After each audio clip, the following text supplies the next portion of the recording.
आपके साथ शेयर करना चाहूंगा। आपने 7 habits of highly effective people जो पुस्तक आपने शायद पढ़ा होगा, स्टीफन कॉवी जो सबसे बड़े माने जाने वाले मैनेजमेंट गुरु थे, उन्होंने यह पुस्तक लिखा है।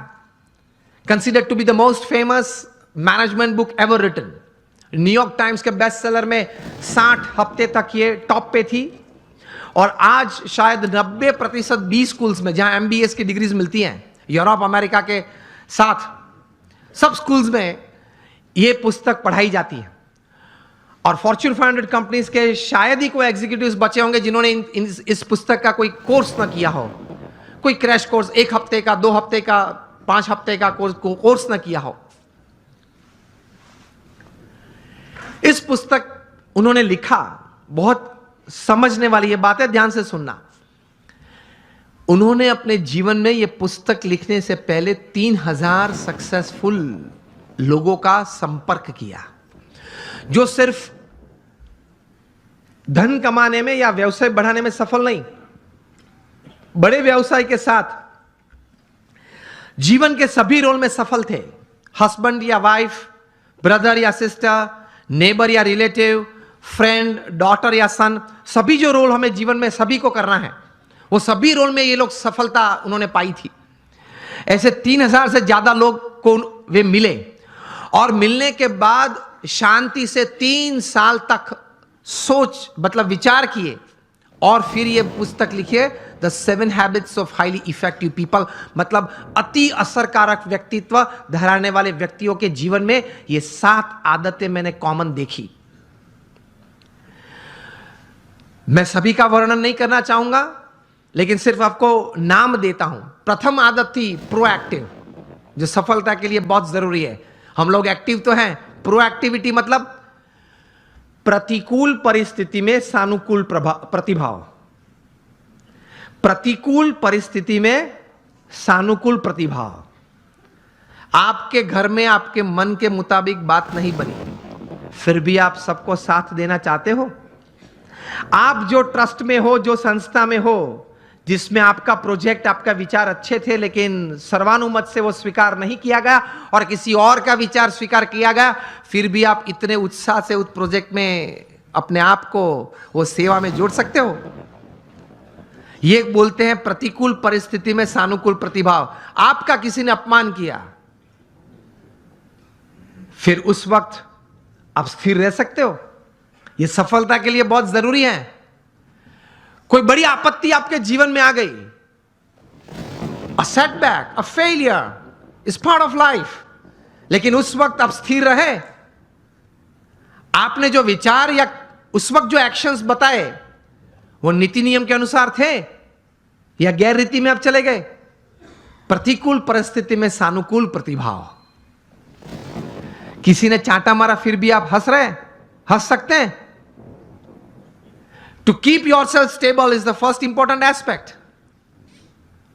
प्रतिकूल परिस्थिति में सानुकूल प्रतिभाव। दूसरी बात लिखते हैं, begin with the end in mind. जो भी आप करना चाहते हैं तो उसका अंतिम परिणाम आप क्या चाहते हैं वो आप अभी से सोच लें, और अंतिम नतीजा शायद क्या भी आ सकता है वो भी आप तैयार कर लें। तीसरी बात लिखिए, putting first things first, priority. चौथी बात लिखिए, थिंक विन विन। आप भी जीते, मैं भी जीतूं। आप भी पैसा कमाए, मैं भी कमाऊं। आप भी सुखी हो, मैं भी सुखी हूं। क्योंकि ये नेट का जमाना है, एज ऑफ इंफॉर्मेशन है, क्वालिटी कंट्रोल का जमाना है। आप किसी व्यक्ति या किसी कलीग के साथ 1 बार 2 बार चीटिंग कर पाओगे, तीसरी और चौथी बार नहीं। यस और नो? Think win win. मैं जिसके साथ धंधा करता हूं वो भी जीते, मैं भी जीतूं। वो भी सुखी हो, मैं भी सुखी हूं, दोनों कमाए। 5वीं बात लिखी थी, seek first to understand and then to be understood. ये मिलियनर यूथ समृद्ध जीवन के लिए ये आदत बहुत जरूरी है। Seek first to understand and then to be understood. आप पहले वो व्यक्ति को समझने का प्रयत्न करें, फिर वो व्यक्ति मुझे समझे, ऐसी अपेक्षा रखे। हमारी बात ये होती है कि देख, तू मेरा सुन, पहले तू मेरी बात सुन। ये स्टीफन कॉवी लिखते हैं, ये 3000 सक्सेसफुल पीपल के जीवन में ये आदत थी। पहले वे सामने वाले व्यक्ति को शांति से सुनते थे। कभी हम सुनते हैं तो उसके पीछे हमारा विचार ये रहता है कि इसको उत्तर क्या दूं। उत्तर देने के लिए मत सुनना। स्टीफन कॉवी लिखते हैं एम्फैटिक लिसनिंग, समझने के लिए सुनना।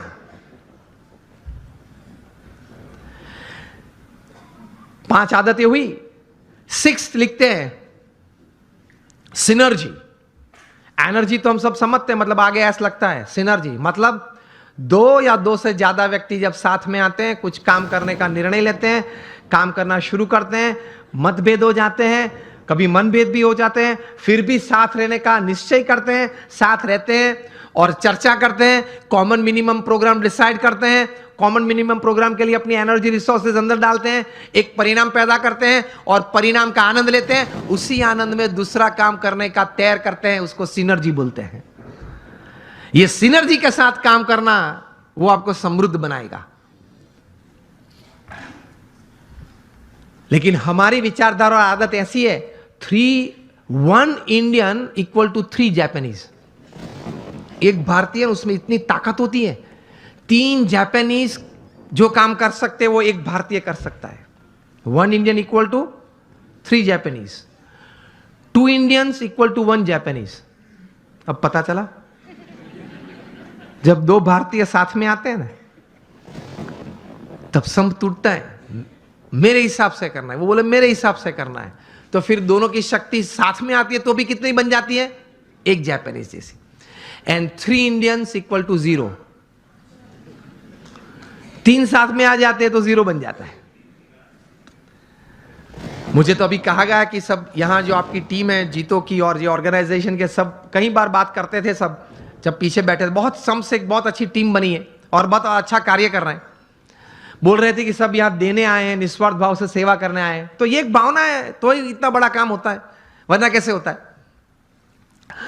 और 7th हैबिट लिखते हैं शार्पन योर सॉ। मतलब आपको अगर if you want to cut a tree by a saw तो you have to sharpen it. तो your saw, your physical saw, you have to keep exercises, mental saw, you have to keep good reading and thinking good. Your emotional saw, that is you have to have the right type of feelings, and your spiritual saw. इसमें Stephen Covey लिखते हैं कि connect with your creator through prayers every day. आप अपने सर्जनहार के साथ संबंध नित्य रखना प्रार्थना के रूप से। ये 3000 सफल व्यक्ति के जीवन में उन्होंने भगवान के प्रति श्रद्धा दृढ़ देखी। ये सफलता का बहुत बड़ा कारण है, क्योंकि जीवन में ऐसे प्रसंग बनेंगे जब आपके मोबाइल में 500 नंबर होंगे, किसको फोन करूं वो प्रश्न आ जाएगा। और ऐसे प्रसंग बनेंगे सिवियर फेलियर के, जो लाइट हम देखते हैं, इलेक्ट्रिसिटी देखते हैं, थॉमस अल्वा एडिसन ने दी। एक बार सुबह में बड़ी आग लग गई और पूरी एडिसन फैक्ट्रीज जल गई। एडिसन को किसी ने बताया, वे चले सुबह में, देखा कि it was a heap of Ashes. छोटे बच्चे को साथ में लेके गए थे और बच्चे को बताया कि go and call your mother. क्यों? She might not have seen such a big heap of ash in her life. कितने स्थिर थे। और एडिसन की पत्नी जब आई, तब वो पत्नी तो एकदम जमीन पे गिर पड़ी कि हमारी फैक्ट्री की पूरी जल गई है फैक्ट्री।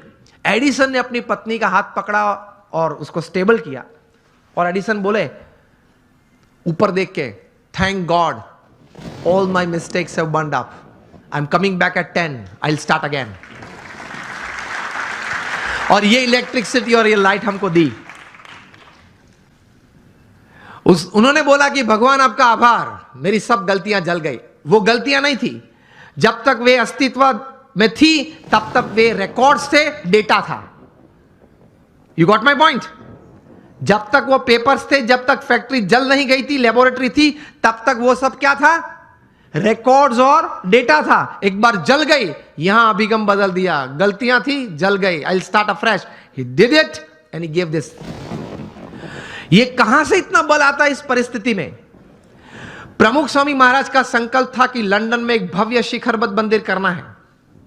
हैरो वहां एक एरिया है, वहां हमने जमीन भी ली, लेकिन नेबरहुड में सबने ये प्रश्न उठाया कि ये लोग 12 बजे तक घंट बजाएंगे, आरती करेंगे तो हमारी प्राइवेसी डिस्टर्ब हो जाएगी। अब ऐसा तो करते नहीं हम।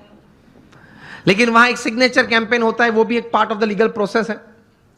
उन्होंने वो किया और ज्यादा सिग्नेचर लोकल्स थे उनकी हुई, तो कोर्ट ने रूलिंग दे दिया कि BAPS can not construct a मंदिर, या वो यहां मंदिर नहीं बांध सकते, और हम केस हार गए। प्रमुख स्वामी महाराज बड़ौदा में थे और बोर्ड ऑफ ट्रस्टीज ने फोन किया वहां लंदन से कि स्वामी जी हम केस हार गए।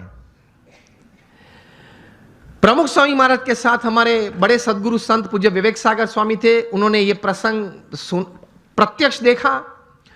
प्रमुख स्वामी महाराज के चेहरे पे एक व्रिंकल भी नहीं फरी। प्रथम वाक्य वे बोले, जैसी भगवान की इच्छा। दूसरा वाक्य वे बोले कि हमने तो अपना पुरुषार्थ सही भावना से किया था, अब परिणाम जो भगवान की इच्छा है वो हम स्वीकार लेंगे। और तीसरा वाक्य बोले कि हमने तैर किया था, वो मंदिर तो करना है, और कोई जगह ढूंढना चालू कर दो, मंदिर तो जरूर बनाएंगे। और बनाया, और रीडर्स डाइजेस्ट ने 95 में जब प्रतिष्ठा हुई तब लिखा, it is the 8th wonder of the world. शायद आप लोगों ने किसी ने वो मंदिर देखा होगा निस्दन में, it is the 8th wonder of the world. तो ऐसे महापुरुषों के जीवन में से ये बात सफलता के लिए सीखनी है, जब सेटबैक आए जीवन में, कोई फेलियर आए, कोई ऐसी परिस्थिति खड़ी हो जाए, तब ये इंट्रोस्पेक्शन करना कि मैंने अपनी बुद्धि के अनुसार पूरा पुरुषार्थ किया था, हां, तो अब भगवान की इच्छा, जो परिणाम आए वो मुझे स्वीकार है, लेकिन अब जो परिस्थिति है उससे बाहर निकलना है, और जो तैर किया वो करना तो है ही।